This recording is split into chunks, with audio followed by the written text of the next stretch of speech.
rethinking access to capital, building resilient workforce, and serving the needs of underserved.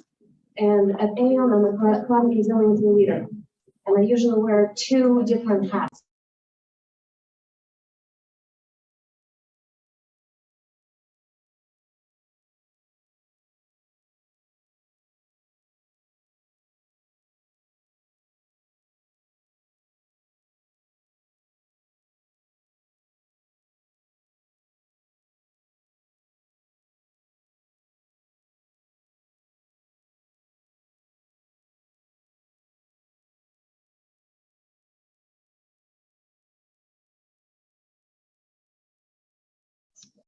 And so today I'll be reflecting quite a bit on the role of nature and climate nexus and wearing data provider hat more so than the user hat. Thank you. Hi, I'm Toby Smith from the Impact Institute. We're based in Amsterdam. I'm the business and product development lead in the data team. And so what we're doing is we're developing scheduled that can purchase our data and then use it themselves or use it in our planning teams. So the main challenges, I would just like to cover a couple of the challenges that we've been working for the last years. So what we see as main challenges are to, within the TNFD lead framework, the occasion evaluate steps. And that's really to take a portfolio of investments, will be thousands of investments across public and private assets, and then to understand what is the impact of those. So we're looking at a wide spectrum of impacts, but then we also can now we focus also on biodiversity. And so what we've done is developed a top-down data set that looks at country sector level, and then now at the end of this year, we're companies on the data set. We'll be starting with MSCI World, and that will have specific biodiversity impact for each of the companies and also the value chain data. So within a lot of the work that we do, we see that value chain is a very important driver of the impact within organizations. So we understand that we need to be able to measure that and incorporate it within any of the assessments that we're doing.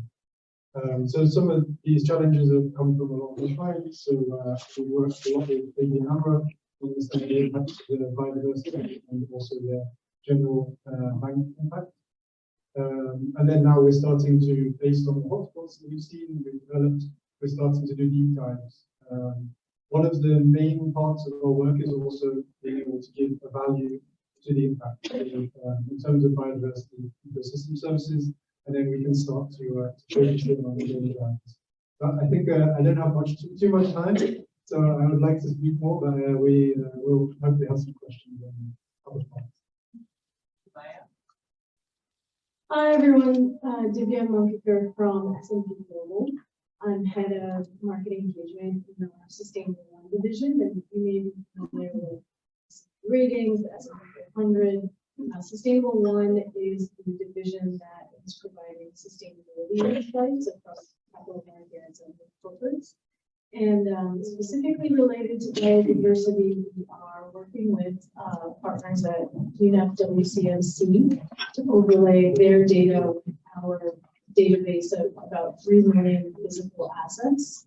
So we've taken the assets in pipelines, mines, power plants, factories, all sorts of different physical objects, up to about 13,000 companies. And now we're working with WCMC to overlay conservation and biodiversity data with those assets to help financial institutions to understand how their portfolios might be exposed to nationwide risk. And that builds on other sustainability insights by transition risk, cyclical risk, social and governance data. So very interested to discuss with you all how analyzing different biodiversity risk is already possible. Of course, we're going to talk about the challenges and limitations, but also how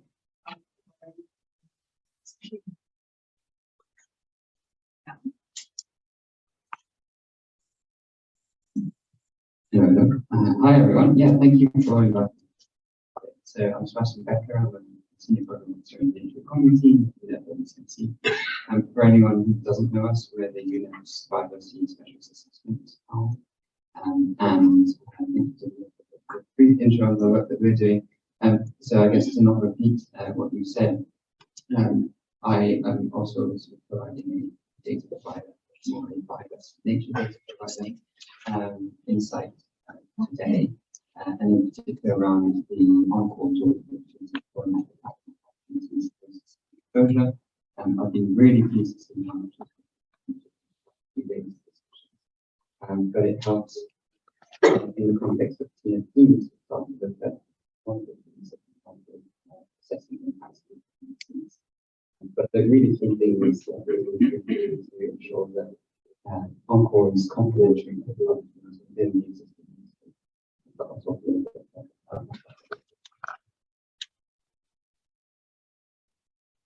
Hi everyone, my name is Ed Ellis and I'm the manager of the Integrated Biodiversity Assessment Tool, or IBAT for short. IBAT is an alliance between 4 global conservation organizations, WCMC being one, the others being BirdLife International, Conservation International, and the IUCN, which actually uses the conservation venture. Similar to Encore, IBAT's a very complementary tool, but we're more on the biodiversity data provision side of things. So IBAT has 3 of the most globally authoritative biodiversity data sets in the form of the World Database on Protected Areas, World Database on Key Biodiversity Areas, and the IUCN Red List of Threatened Species. We're much more focused on the site level understanding of biodiversity, potential biodiversity risks and opportunities.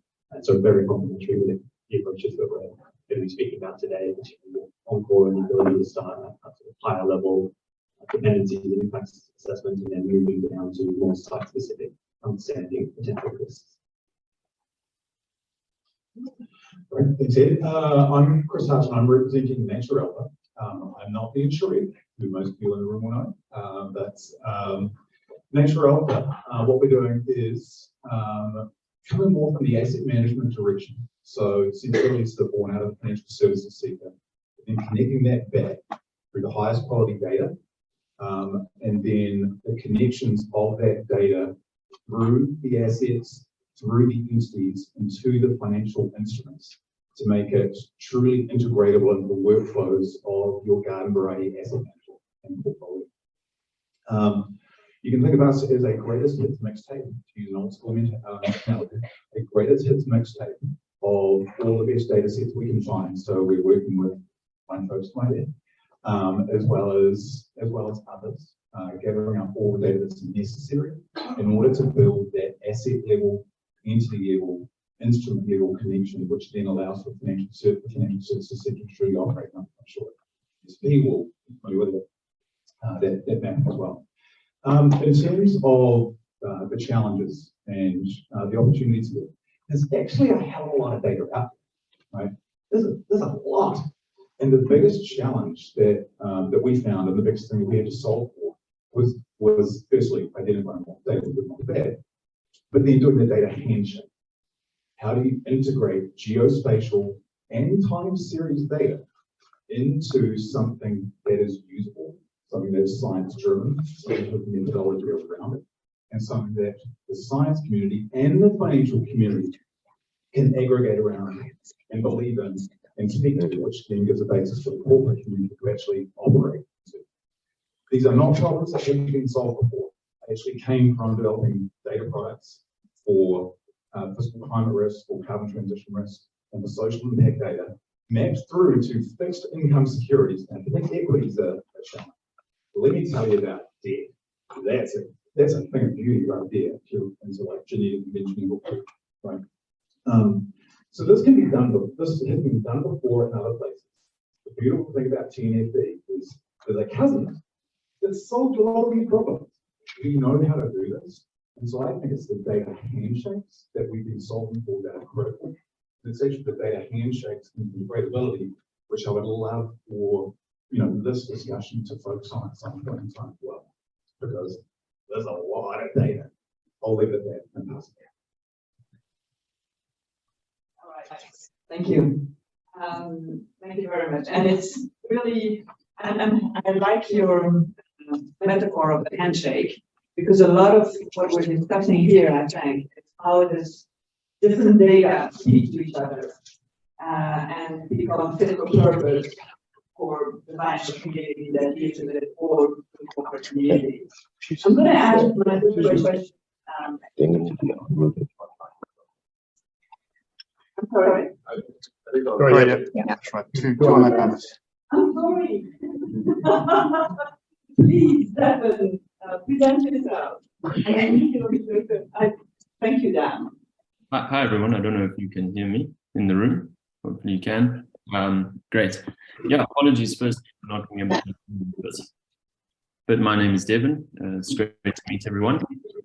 I work within the City Global Data Insights team. That sits within the City Global Insights Bank. City Global Insights helps deliver content analytics to City's institutional clients. That's our corporate clients and our investor clients. CGDI supports the wider industry through our data science and data analytics capabilities. We deliver data products as well as some data science consulting to our clients. In January, we decided to develop a sub-work stream of our very well-developed ESG work stream and focus that on biodiversity. The goal of that focus is to obviously help the bank itself navigate this really difficult and nascent biodiversity space, as well as potentially help our clients navigate that space too, and then help our investor clients potentially screen their portfolios for nature-related risks and opportunities. We've been developing a framework throughout this year, and in September, we presented the results of our initial framework to our corporate clients. Very recently, we published a report for our clients to read on our initial findings and our initial proof of concept results. Our framework is very heavily linked to TNFD. TNFD has really helped us fundamentally with our, I guess, view nature-related risks and exposures as a whole. But being a data science team, we've taken a very data-driven approach to solving this problem. So we've got a large focus on the targets and the metrics. Obviously, they've been released in Q4 2023, but just the initial framework has really helped us frame the problem and the metrics that we can start to quantify. We've been a member of the Data Catalyst, which is hugely insightful. It's allowed us to vet the data space and really identify the key vendors that we think are key to quantifying opportunity, impact, and moving forward. So that's been hugely exciting for our team. And finally, I think from a financial institution standpoint, Leap 5 has been and will be pivotal moving forward for financial institutions like Citi to shape their own disclosure and help guide users or end users of the framework to disclose the nature-related risks. So yeah, thank you very much for the opportunity to be on the panel. Hopefully we can get into some questions a bit later. Thank you. Would you mind presenting yourself, please? Hi, can you hear me clearly? Not so well. If you could get closer to your mic. And so can you hear me clearly? Yes, go ahead. Okay. So thank you for having me on this panel. So my name is Yuki Kihata from Asset Management One from Tokyo. So I'm a ESG analyst, and also I'm a TNFD working team lead in our company. So we are. Can you hear me? Okay. So we are very pleased to inform you that last week we published our sustainability report that includes our first analysis on nature-related risk and opportunity using the Leap approach. Why do we so urgently need to analyze nature-related risk and opportunity? Because preserving biodiversity and preventing environmental destruction are our material issues that must be addressed under our purpose of creating sustainable future through the power of investment. So let me introduce the overview of our analysis on REAP-FI approach and how we use the data and how we leverage existing knowledge about nature in our research.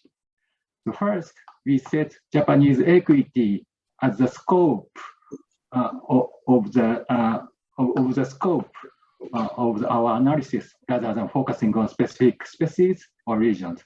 Of course, we are aware of the importance of the replication factor, but with little disclosure from the companies at this point, we thought it was reasonable to get a comprehensive picture first of what nature risk we have in our important investment asset. Therefore, so we start the analysis from the evaluate phase on the REAP approach and conducting analysis with industry sector basis on dependencies on negative impacts on ecosystem service, as well as nature capital using ANCO, a leading assessment tools for nature-related risk connecting industry sectors. As a result of analysis, we found that about 40% of our Japanese equity assets may be strong or very strongly depend on at least one or more ecosystem services. And around 90% of them have potentially strong or very strong impact on nature capital due to at least one or more of the impact drivers. In addition, water, habitat, and species were recognized as our important nature capital in terms of both dependencies and negative impacts. And then we move on to location analysis of the REAP approach. We try to search key area for our important nature capital globally with useful tools such as trace and aqueduct. As a result, we identified some regions at risk of water stress and deforestation, as well as several Japanese companies associated with these areas. However, we would like to emphasize on that our analysis is not limited to nature-related risk, but also we analyze the business opportunity for our portfolio companies to make the natural capital positive, referring to analysis and reports from World Economic Forum, Alpha Beta, and outside experts. As a result, over 60% of our Japanese equity are related to technologies that enable our social system to nature positive, contributing the transition such as circular resources, regenerative agriculture, and planet compatible consumption. Finally, preparation for the future, action and disclosure. We will conduct further detailed research on the nature-related risk and opportunities, connecting the material issues we identified, such as sustainable food systems, circular economy, and digital transformation. So this is our initial analysis on REAP-FI approach for TNFD framework. Now we have completed a very early stage of analysis on natural capital, but we have some assumption in this analysis. There are also challenges with the consideration of value chains and location factors. However, the progress of creating TNFD framework has been remarkable since its launch. So we look forward to working with you on this challenging journey with building better disclosure framework, changing capital flows to nature positive. Thank you. Thank you very much. Thank you. Thank you very much. And I would like to see that you have already, congratulations on already preparing your TNFD report. This is great. We're looking forward to have a look at it. Sure, everybody heard where he's from. Yes, Yuki is from Asset Management One, a very big Japanese asset management. Very big in Asia. Am I correct? I hope yes. Let me ask you first question to Sebastian from ANCOR. ANCOR is seen as the very first tool that had been in existence on biodiversity country. And well, first for ANCOR, I'd like to hear from the room who has worked with ANCOR. This is pretty good. I'd say it's like 80% of this room. Good, pretty good. Now, I would think that you have all worked and looked at the dependencies that of your portfolios with Anchor, because this is what it did. But I hear that Anchor is developing also things on impacts. Am I right? Can you talk about this? And what it does to them? Yeah. So Uncle, as you said, was initially developed with our partners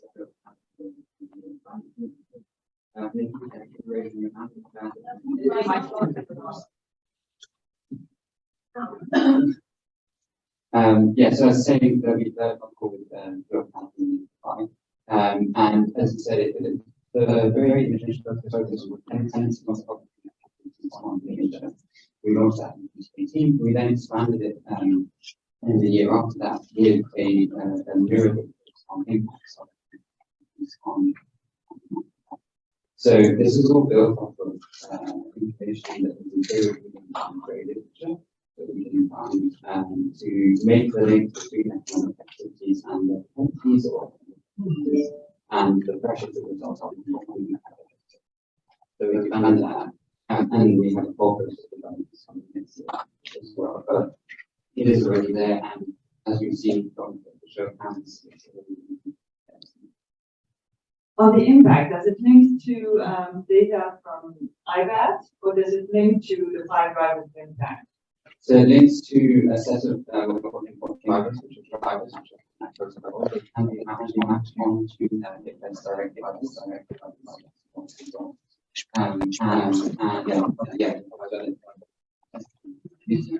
experience, which it's another point of concepts which are very much aligned with the concepts.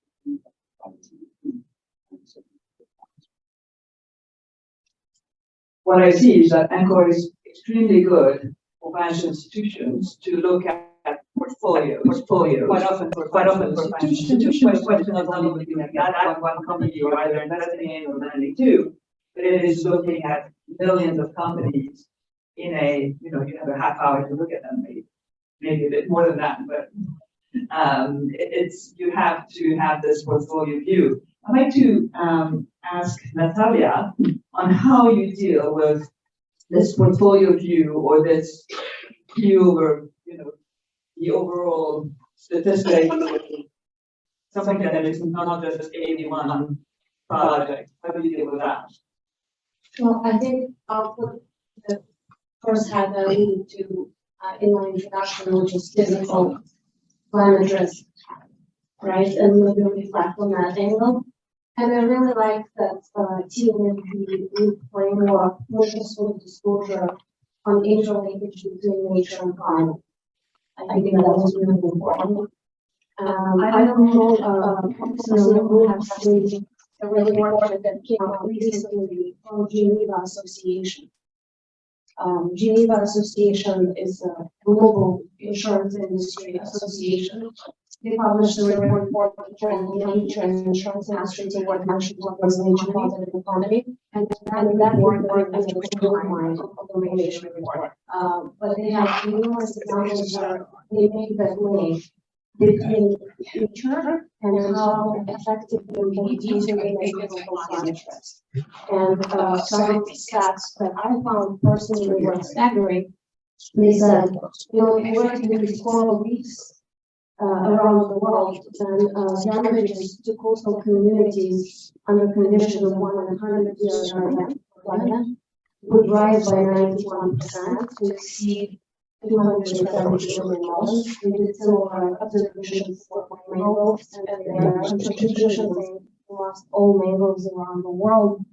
37 more million people would be flooded under conditions of 100-year storm, and that's not a massive storm, right? It's fairly reasonable to expect that.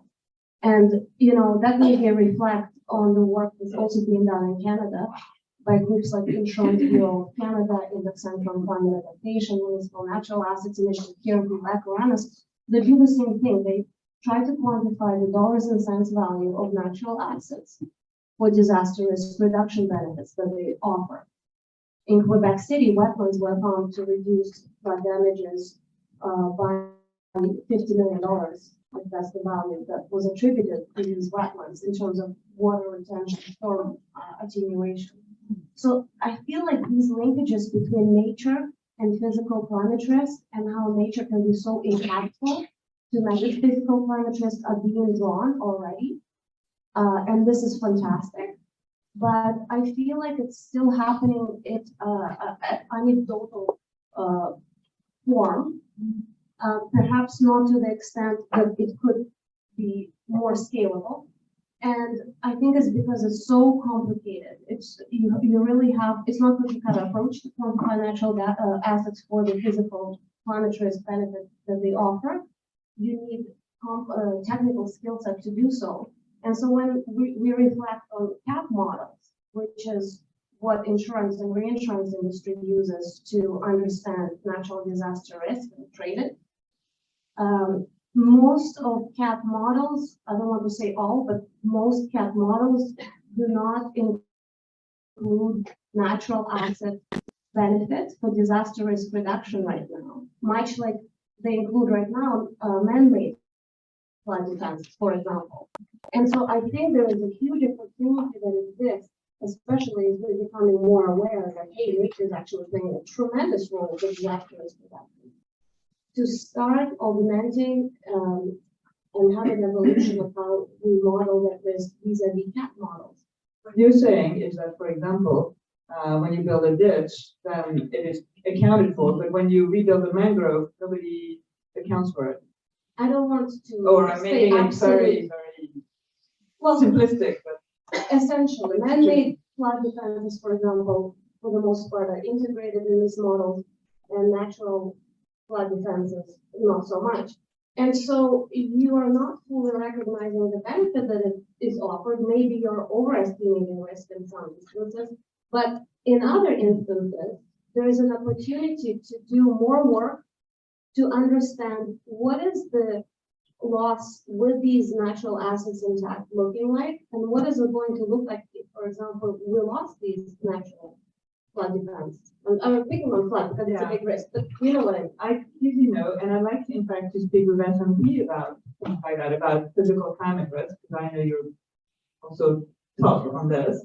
And I'd like to, if you could speak both about what you do on portfolios for financial institutions that come to you and what you propose in looking at these type of risks on the biodiversity side of things, but also if you also provide solutions on the positive that is being done and how that you account for it. Sure, thank you for that question. And I love those points about the opportunity to include the value of capital in insurance. That's a tricky idea.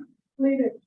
So we do a number of things related to this climate risk. Actually, earlier this year, some people acquired the climate service, and some people have it was under the S&P Downer, which looks at a number of different climate risks, extreme weather, flood risk, etc. And referencing the data set that I was talking about earlier, we have these 3 million assets, physical assets owned by companies that now, with the climate services data, we overlay physical climate risk on top of these assets so that you can look at a portfolio view and understand, okay, across my 1,000 company or 5,000 company portfolio, these are the assets that are at most risk, specific for these particular physical climate impacts. And the interesting thing, you make the connection with the biodiversity? Sure. Yes. Yeah. So the thing is, we also have extended that for financial impact, looking at academic research and historical examples of the financial impact of climate risks. And extending it to the biodiversity, leveraging that same data set of 3 million assets, because just as with physical climate risk, you have to locate where are the assets in order to begin the analysis, just as is referenced in the TNFD process. The same thing with biodiversity. So again, leveraging those physical data points, we can then overlay with WCMC. What is the proximity to key biodiversity areas, high conservation value areas? And one of the things we found is, for example, looking at mines that are currently in operation, the percentage of mines, I believe it was 40% of mines that are already operating that are in high conservation value areas. And then when you look at exploration mines, you can look at the further encroachment onto, biodiversity, high conservation value areas. So we're looking not just at the current impact of companies on these areas, but also, sector by sector, how can we project potentially future impacts, which is useful for investors when they're engaging companies or they're looking at portfolio construction to say, if we want to limit our impact, either we can engage the company to say, can you have a smaller impact relative to your sector? You might be high or you might be low. Or is there a way that you can integrate into your strategy protection for nature that limits the impact of your future as well? Can I add something to Devon at Citi? I wanted to know if at Citi you're using the kind of data that S&P provide or others do provide in order to look at your portfolios and to look at impact in particular of the companies you lend to or you invest well. Can you? Yeah. You can be close to your mic, because earlier we couldn't hear you very well. And Apologies, can you hear me a little bit better now? I'll sit a bit closer to my microphone. Is that a bit clearer? a bit better. Yeah, sorry. So that's, I can restart by reframing essentially what my team does. So I work within a central data science team within Citi, and our goal is to systematically quantify biodiversity impact and risk. And what we've done is developed a POC framework that uses a combination of corporate facility information, species or red list species data, key biodiversity data, deforestation data, and then some alternative data sets like shipping information, supply chain information, and even analyzing the sentiment of disclosure data to try and quantify how corporates are thinking about biodiversity and to quantify their exposure. So we've developed a POC analysis, and that's to your point, exactly with that in mind. So our aim is to systematically quantify that so it can allow Citi to screen our own loan book and our own investments and involve nature-related risks and impacts in our investment process, but to also develop a framework with very much inspired by TNFD to help our clients do that same adoption of biodiversity-related impacts and risks in their investment processes. So that's the work that my team is endeavoring in. The framework is very much still a work in progress, but we have produced some proof of concept results, and we actually presented those to our clients in September and have produced a report on our methodology. But it is something that the bank is very much aware of and is actively working to incorporate. And you're alluding to value chain, which is a topic that I'm really interested in, value chain. But it's okay. Thank you. And I'll turn now to Toby, because on value chain, I understand that at your company, you do provide insights on value chain. Remember that in TNFD, we're asking companies to understand their value chain. We are asking financial institutions to understand the upstream and the downstream of their portfolio. So it's interesting to hear that some of that information is already at hand. And so I'm turning to Toby, and then I'll turn to Mr. Alba on that same topic afterwards. Great, thanks. Yeah, so Impact Institute really working hard to be able to understand and map out the value chain of organization and also portfolios. So it's something that we see time and time again in the analysis we do across all different types of impacts, social impacts as well. A huge driver of the impact within a portfolio will be through the value chain. So this is a fundamental step in our model. So what we do, our initial model is starting at a country sector level. So then we understand within a specific global sector, then what is the typical value chain of that global sector. And then what we're doing now is to build upon that model to then be able to understand for a specific company, a specific asset, and what is their value chain by including in our model both company reported data on, for example, emissions, but also on operating revenue, so that we can start to have company-specific estimates. Then something that also is very important within our value chain model is to be able to understand, because of course being able to model the impact is very difficult to understand and model the biodiversity impact. But then also to be able to understand and communicate is also for us a really important step and an important challenge. So then on top of it, we also add in the valuation of nature. So being able to express the impact of biodiversity in a single unit allows us to break down the results into the different drivers. So then we can break it down into different drivers, if we're looking at, for example, the climate change, land use, water pollution. But then also break down into value chain drivers. So we can see where if there are higher hotspots in the upstream value chain, the downstream value chain, or the direct impact. And it just really helps you to very quickly get an understanding of what's driving your impact, which then can step towards a repeat process with deep dives, to then get a better understanding of specific value chains, and then can of course step towards steps like, for example, engagement.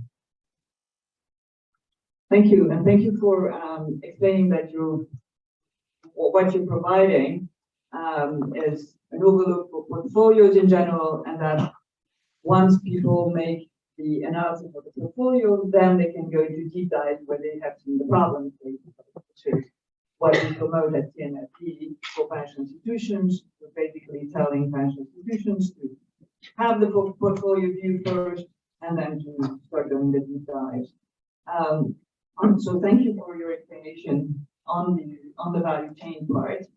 I know Nature Alpha is doing similar things, but my question to you is, who is interested in that kind of data? What do they do with it exactly? How do you interface with your clients on this? Great question, and yeah, it's kind of like you just go to the talk track for Nature Alpha. Where we are today. So thank you for that. So in terms of how the data is used, I mean, there is a little bit of dependency, excuse the time, on exactly what data you're providing in terms of how they use it.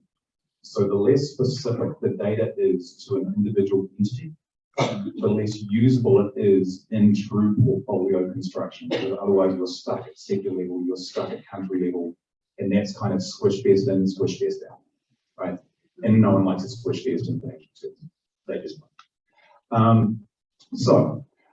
in terms of how our data is being used, it can be used in multiple ways. So we've had examples of one asset manager filling in their PAI 7 requirements under SFDR using our data, and you can imagine all the intricacies that would be involved in that, because you've got to be at company level, it's got to be specific around company level, and then you've got to roll it out. So unpack PAI 7, imagine everything you have to do to be able to fulfill PAI 7, and that is us. We've gone down the supply chain route, so we've helped one client who had a multinational consumer products and chemicals company. You can imagine how diverse that is in terms of a non-pure play, multi-sector individual entity. We helped that asset manager work on a board level approval of an edict that they should move away from certain suppliers that they're working with based upon the impact that those suppliers were having on biodiversity or natural capital. So this is kind of the next derivative of where things are going. You not only need to understand supply chain, you need to understand the asset locations within your supply chain. Then you go ahead and do the reputational analysis, which we also did, of those suppliers, and you can then drill down to the problematic suppliers and then take you back up to a voting rights level annual general meeting issue of should we be working with those suppliers. So that was all done as well, right? So this is where all those data handshakes come in, right? It can't just be supply, it can't just be sector, it can't just be country, it can't just be assets that you own. You can't differentiate between a diversified multinational where everything is inside the fence line in terms of assets and a supply and an individual company that has a really complex supply chain that sits outside. That footprint is still the same. It's still exactly the same when you look at the total life cycle analysis of everything they build. So if you're a vertically integrated lithium-ion battery manufacturer, we should treat you no differently than if you're a lithium-ion battery manufacturer that's getting nickel, manganese, cobalt, and lithium from somewhere else. And that's sort of the differentiation that you bring to the table on this. Again, company level as well as rolling up portfolio. The next two examples of the further drill downs, once you just follow garden variety, what are the companies, what are the tickers, what are the securities in the portfolio, which is almost entry level analysis for any financial services company and asset manager we're working with. If you're not connecting to the instrument,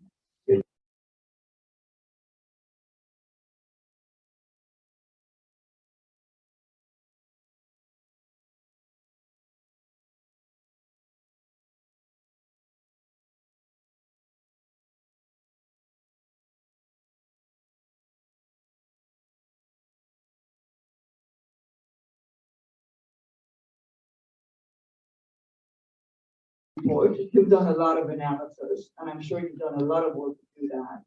I was wondering whether you have used data providers and what were your criteria in choosing them, what you were looking for in, getting a data provider or not getting one. I don't know how you managed. Please, if you could explain.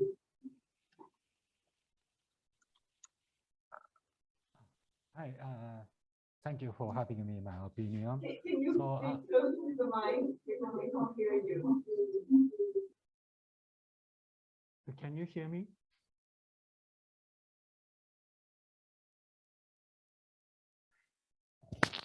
Can you hear me? Okay. Thank you. Thank you. I'm sorry for the I'm not what the audio is not working well. So as I mentioned previously, so we use the Anchor to analyze nature-related risk and opportunity,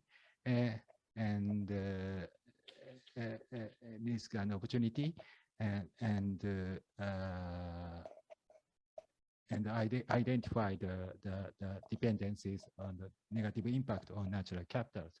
So my expectation for the data providers. So I guess the next step will be setting targets, and to do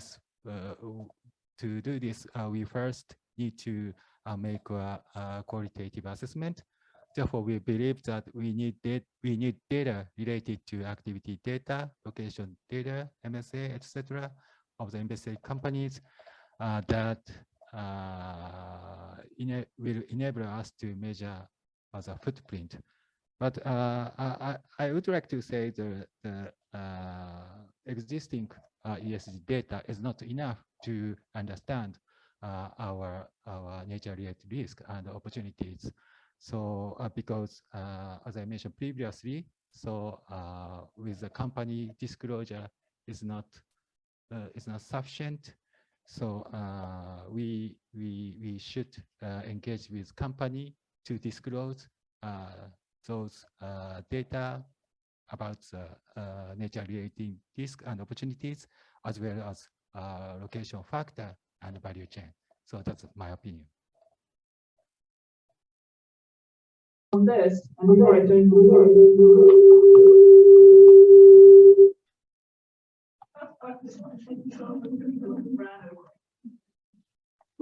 okay. Before I turn to you, Ed, I'd like to jump back to Divya from S&P, because you keep saying we're waiting for some data to be disclosed from companies on their locations, and I heard some people at S&P Global say, well, if corporates don't disclose, it doesn't matter because the data is already there and we have it. So if you could comment on that. Well, I won't say it doesn't matter. Because certainly corporate disclosure is important for a number of reasons. But thank you. Yeah, no, for years, the S&P Market Intelligence Division has been researching, tracking, mapping a whole different set of physical assets, mines, power plants, pipelines, factories, everything to do with shipping. We have very detailed data about even the cargo, not just like the actual ships, but actually what's on the ships. And on the True Cost side of things, so years ago, S&P acquired True Cost environmental register, and what True Cost did was actually take economic input-output models and model, if you know how capital is flowing through the economy, you can extend that for environmental impacts. So you can also see how raw materials are moving between sectors, between countries. You know, demand goes up for cars, you can model the impact on steel and other things. So between the physical asset database that S&P has with market intelligence and you know, this modeled data about materials flows, thanks to the environmentally extended input-output model, we have a lot of insight from real data and model data into, yes, exactly, raw material flows and also the physical assets of companies, and it's not particular to 2010. So certainly very good coverage, most awesome. Ed, you're with IBAT, and IBAT provides data that in fact is being used by many other data providers, in fact, as a key source. Can you talk a little bit about those arrangements you're reaching with plenty of different data providers for this? Absolutely. And if I could first, I'd just like to come back on the idea of corporate disclosure. I think it is essential that we push for corporate disclosure, because what is a really important piece of this is the response. It's how corporates are responding to the impact that they're having in places. If we think of the pressure state response type framework, we can understand what pressures companies are placing on the world around us. We can understand the state of nature in those locations, and that data is all readily available. But a really crucial piece is how are corporates actually managing that risk? How are they responding to the impact that they're having? What are the management practices they have in place? How are they thinking about managing biodiversity related risk, water risk, whatever it happens to be? And so there is a really, really important role for corporate disclosure, company level disclosure, that is a crucial piece of how we can make an informed assessment as a financial community. On taking a step back and to answer your actual question now, so IBAT is, we're a biodiversity data provider. We don't have financial asset level information, but the idea of the financial sector thinking about biodiversity and managing biodiversity related risk is not new. We've been helping the financial sector understand biodiversity related risk for over 15 years. And this is predominantly at that asset level. So organizations like development finance institutions, anybody who's involved in asset level financing, we can help them align with things like International Finance Corporation's Performance Standard 6 on biodiversity. And so there's already been a huge amount of thinking on how do financial institutions manage biodiversity related risk at the asset level, where TNFD has played a really important role, and where I think one of the greatest opportunities for TNFD is an opportunity to provide harmonization across the tool landscape, and it's to promote these sorts of conversations and collaborations between data providers. What it's prompted for us is a recognition that we can help organizations understand biodiversity related risk at the asset level. But what we can't do is aggregate that up to the company or the portfolio level. That's not within our wheelhouse. That's one of the limitations and one of the biggest challenges that we face. That's helped prompt a whole series of conversations for us with many of the organizations in this room, on this panel, with us virtually. With Nature Alpha, we're just announcing a collaboration where we're partnering with them to provide the biodiversity data that we're able to provide with the asset level information that they can provide to roll that up to companies, to roll that up to the portfolio level. And so this is just one example of a number of collaborations that we have already embarked on or we're currently speaking to organizations about. But I think this extends beyond just IBAT. There's a load of collaborations that are possible in this space to help get to where we really need to be for TNFD, which is at the end of next year, when the final framework is released, there is a whole suite of tools that are ready to go to help people make the disclosures that they need to make. Thank you very much. And you're providing for the conclusion of the panel.